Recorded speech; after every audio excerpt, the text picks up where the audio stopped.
Parce qu'il y a un peu des têtards ici qui sont en train de dire qu'il faut que j'aille rencontrer tel monsieur, peut-être en Côte d'Ivoire, pour parler avec cette personne, que de parler dans la chambre. Donc, j'aimerais déjà informer à ces gens de personnes qui n'ont aucune substance spirituelle.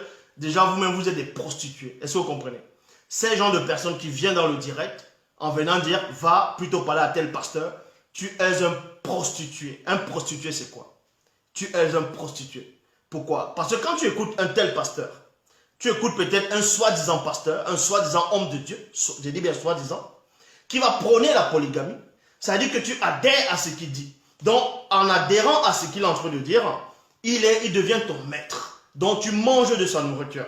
Le fait de venir dans ce direct, écouter ici, tu deviens même infidèle à la personne dont tu écoutes là-bas. C'est en cela où tu es un prostitué. Est-ce que vous comprenez? Ceux qui viennent dans ce direct en disant, va plutôt parler à tel pasteur que de venir parler ici, là. Vous êtes des prostituées. C'est exactement ce que Koudoumane a fait comprendre à ses apôtres en disant, vous parlez de quoi avec les pharisiens? Abstenez-vous des levains des pharisiens. Donc, tu ne peux pas écouter quelqu'un, soi-disant, qui va apporter la parole de Dieu, qui va soi-disant apporter la parole de Dieu, tu écoutes, tu admets ce qu'il est en train de dire, et tu vas encore écouter une autre personne. Tu vas encore aller écouter une autre personne, tu vois que déjà tu es un homme irrésolu. Donc, tu es un prostitué.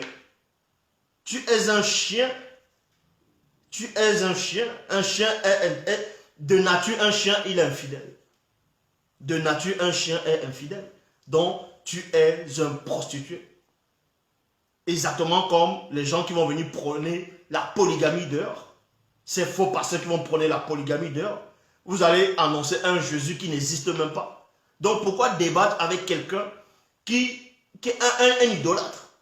Comment aller débattre avec un idolâtre? Vous allez débattre avec un idolâtre, pourquoi? C'est un idolâtre. Donc, vous voyez ici, il y a des prostituées spirituelles qui viennent dans le Facebook Live chercher la connaissance que les soi-disant pasteurs n'ont pas. Parce que tout ce qu'ils racontent là-bas, ce sont des choses classiques. Des choses du déjà vu réchauffé.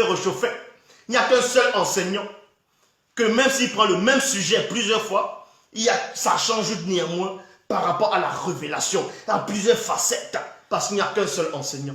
Donc, beaucoup de gens qui n'ont aucune substance spirituelle vont venir dans les réseaux sociaux, vont venir en route, ils vont crier, ils vont faire des débats, commencer à crier, alors qu'ils sont dans une fausse religion, ils sont dans une fausse spiritualité, ils disent que Jésus, c'est qui Jésus? Jésus, c'est qui? Hein? Ils sont là des esclaves spirituels, des prostituées spirituelles, ils sont là, ils vont venir toujours prôner des abominations que les gens se sont assis à une époque, ils ont commencé à inventer l'histoire. Et vous venez, on vous a bien dressé. On commence à vous dire que Jésus est le sauveur. Il vous a sauvé en quoi? Il est le sauveur de quoi? Jésus est le sauveur de quoi? Regardez les églises qui montent partout en Afrique. Regardez l'état de l'Afrique. Regardez l'état de l'Afrique. On va vous dire Israël. Que Israël c'est le peuple de Dieu. Que les faux juifs sont le peuple de Dieu. Voilà, ce n'est pas eux qui renient votre Jésus. Ils ne croient même pas à votre faux Jésus qui n'existe pas.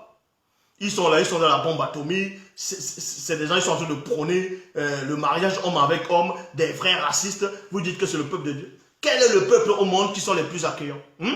Ce n'est pas les Noirs. Ce n'est pas les Noirs qui accueillent le plus.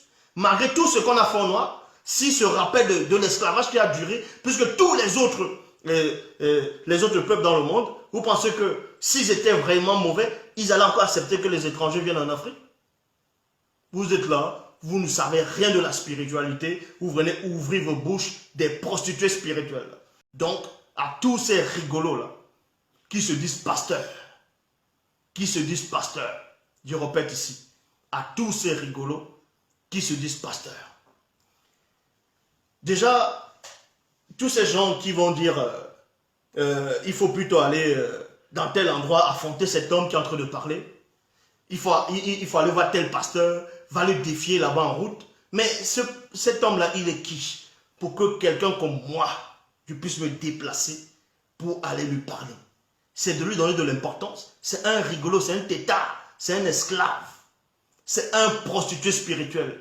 Va dire à cet homme qui pense avoir, je dis bien à tous ces gens-là qui sont en train de regarder ce live-ci, là, en direct, tous ces gens-là qui ne sont pas contents avec ce que je dis, allez dire à vos soi-disant faux pasteurs que Zulula a dit, que j'ai dit d'eux qui sont des prostituées spirituelles. Est-ce que vous comprenez? Donc, s'ils pensent, ces gens-là pensent avoir le Saint-Esprit, s'ils pensent être garants, s'ils pensent avoir la puissance de ce soi-disant Jésus qui n'existe pas, qui viennent m'affronter spirituellement. Et là, on verra qui c'est qui est le maître spirituel, qui c'est qui est le souverain pontife. On verra, y compris tous ceux qui se disent des bonbons, qui se disent les magiciens, les sorciers. Venez donc m'affronter spirituellement. Vous pensez que le vrai Christ qui est Dieu qui savait, à son époque visible, vous pensez qu'on ne lui disait pas qu'il y a des gens qui sont en train de parler, qui sont en train d'apporter une autre doctrine, qu'il y a des gens qui sont en train de dire le contraire de ce qu'il est en train de dire? Est-ce c'est pour ça que Christ, le vrai Christ, va se lever? Il va aller affronter ces gens-là? Vous pensez que Christ a fait ça en quel moment? Donnez-moi ce passage-là, même dans les Bibles actuelles classiques. Donnez-moi ce passage-là, dans les Bibles actuelles classiques, où le soi-disant Jésus a entendu qu'on parlait de lui. D'autres disaient qu'il est Élie, d'autres disaient qu'il est Jean-Baptiste, d'autres disaient ceci, d'autres disaient cela. Mais ça, c'était la fausse doctrine. Pourquoi il n'allait pas affronter ces gens-là pour les faire taire? Pourquoi? Parce qu'ils ne donnent pas de l'importance aux rigolos. Pourquoi votre Dieu, votre soi-disant Dieu, ne vient pas affronter Satan, puisque Satan doit apporter la fausse doctrine tous les jours? Pourquoi il ne vient pas l'affronter? Ils ouvrent les bouches parce qu'eux-mêmes, ils ne raisonnent pas, ils ne savent rien. Ils vont venir, ah, Zulula, c'est bien beau de parler, c'est bien beau d'être dans une pièce et de parler. Et d'aller, va plutôt affronter telle personne qui est là-bas. Mais cette personne, c'est qui? C'est un prostitué. Quand je perds mon temps de parler avec des prostituées, des gens qui ne savent même pas lire, les gens qui ne comprennent même pas ce qu'ils lisent, ils viennent vous égarer sur des choses qui n'existent pas. Ne vous laissez pas duper. Tout ça, ce sont des tintins. Ce sont des esclaves, des prostituées. Je dis bien, des prostituées spirituelles. Ils écoutent ici, ils disent Alléluia, ils disent Amen et Alléluia en même temps. Alors que Amen, dans Imen, c'est le nom d'un faux dieu égyptien. Alléluia, donc il veut dire louer Jah. C'est encore un autre faux dieu. Donc ils vont dire en même temps Papa, sans savoir ce que ça veut dire. Parce qu'ils sont nés, ils ont trouvé que quand ils étaient petits, on les a amenés à l'église catholique, on les a amenés chez les protestants, et bien après, plus tard, il y a eu les pentecôtistes, il y a eu d'autres formes de sortes d'église de réveil, selon eux. Ils ont commencé à adhérer, à donner leur énergie. Ils écoutent ici, ils disent Amen. Ils écoutent un autre, ils disent Amen. Ils écoutent là-bas, ils disent Amen. Ainsi de suite. Mais, sérieux. Vous pensez qu'au temps d'Élisée, vous pensez que ce qu'on appelle Élie, dans les Bibles actuelles classiques, Élie le Tishbi.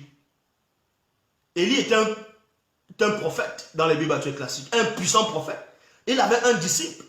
Et au temps de ce Élie, Élisée était son disciple. Mais il y avait néanmoins d'autres prophètes aussi qui existaient. Vous pensez que Élisée va s'amuser à aller écouter les autres prophètes? Après, il va écouter Élie, il va encore écouter d'autres prophètes, il va encore écouter Élie.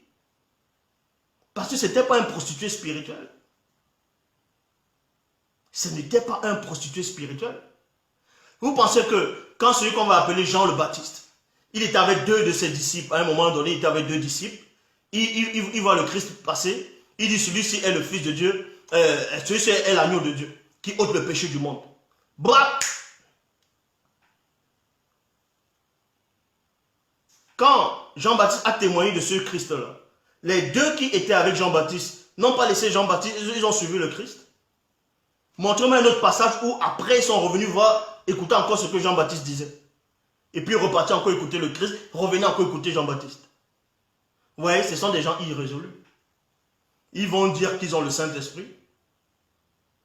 Ils vont dire qu'ils ont le Saint-Esprit.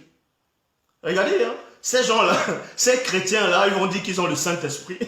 Mais ils sont là, ils écoutent quand même les enseignements. Donc le Saint-Esprit ne peut pas t'enseigner sans que tu ailles écouter une autre personne. Non, mais sérieux. dont le Saint-Esprit ne peut pas t'enseigner. Si le Saint-Esprit t'enseigne, mais tu n'as plus besoin d'aller écouter une autre personne.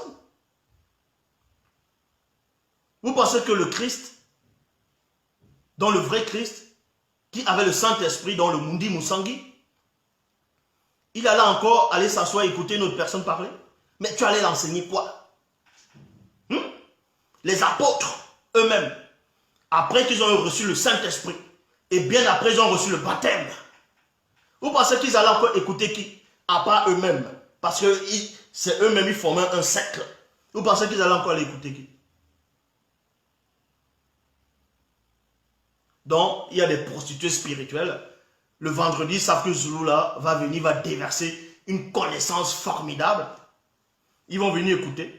Et quand il dit des phrases qui ne les arrangent pas, ah, va affronter telle personne, ah, va dire ça devant l'autre. Mais l'autre, c'est qui? Pourquoi l'autre ne vient pas dire ça devant moi? Pourquoi l'autre ne vient pas faire une vidéo pour essayer de contredire ce que je dis? Avec vos fausses Bibles. Vous dites Yahvé, Adonai, Elohim, Jéhovah, l'Éternel, c'est qui? Vous lisez toutes sortes de Bibles actuelles classiques, il y a des contradictions. Même dans les versions dans la Torah, c'est-à-dire écrit en langue hébraïque, où il y a des contradictions dedans. Il y a des contradictions. Depuis quand le Créateur, pour venir régler une situation, il est obligé de descendre physiquement pour vérifier l'information? Depuis quand? Et il y a des prostituées spirituelles qui viennent. Hein, ils sont pollués partout, avec les sirènes des eaux, avec les démons satyres, avec les démons guerriers. Ils sont pollués. Et vous venez me parler. Mais vous êtes qui? Mais vous êtes qui? Vous servez même à quoi? Qu'est-ce que vous avez apporté pour l'Afrique? Vous avez apporté quoi? Quel est votre but sur cette terre? Vous servez à quoi sur cette terre? Vous servez à quoi? Vous avez bâti dans quel édifice? Vous allez laisser quoi sur terre? Vous allez contribuer au mensonge. Voilà. Parce que vous êtes des prostituées.